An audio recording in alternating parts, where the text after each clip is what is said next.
I'm not the only one to notice this.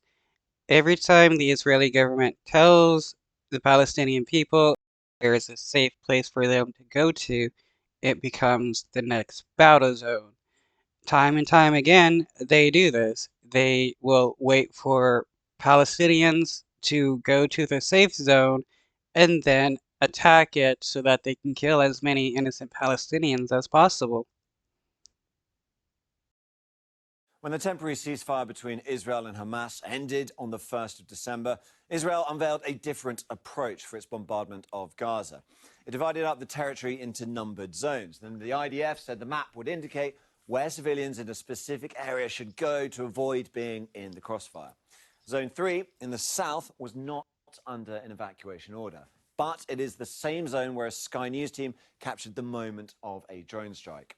According to UN maps, the Yeah, that was horrible to watch. So many innocent people were killed in the drone strike, and they had no way, like, actually getting any decent medical care. strike took place in Al Shabura, where on the 14th of December, the IDF had said civilians should go.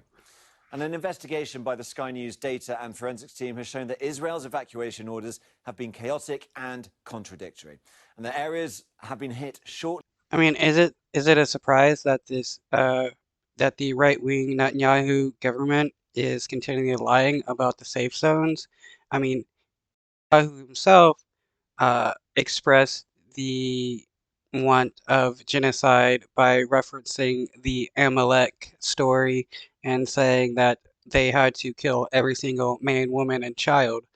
You have had several Israeli officials say they want to uh, genocide the Palestinians, and that is what's going on. Shortly after the IDF said evacuees could flee there. Take Zone 128, a neighborhood in Deir al-Balah, central Gaza. But this is what happened on the 5th of December. It shows the aftermath of a strike. But 5 days before, on the 1st of December, the day hostilities resumed, the Israeli army began releasing those evacuation orders. And by the 3rd of December, Israel had ordered the evacuation of 60% of Khan Yunis, the densely populated region south of Deir al-Balah. Residents were told to go to Rafah, Gaza's southernmost city. And the red areas here shows the areas ordered to be evacuated according to the IDF's roughly drawn maps. On the 4th of Yeah, even though they were told to go to Rafah, they still attack that place. They just continually attack every single place they tell Israelis to or Gaza to go to because they have a reason for that, and it's to try to kill as many innocent people as possible. When you get everybody in a in a densely populated area, it's easier to kill people in an airstrike. December, those instructions were updated. The IDF said it would now allow the movement of civilians along this route to Deir al-Balah.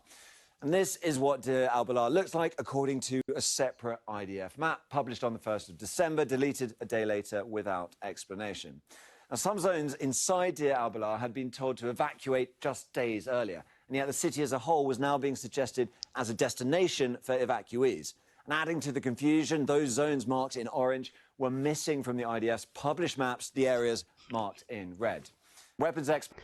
So they sent out two different maps, one where they didn't show an evacuation zone, so the people who saw the map wouldn't understand and then get caught up in the crossfire.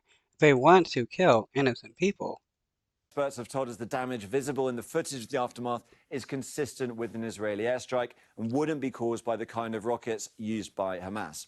Now, we can't say definitively who was responsible. When presented with I mean, if it has all the trademarks of an Israeli airstrike, then we can say who it came from.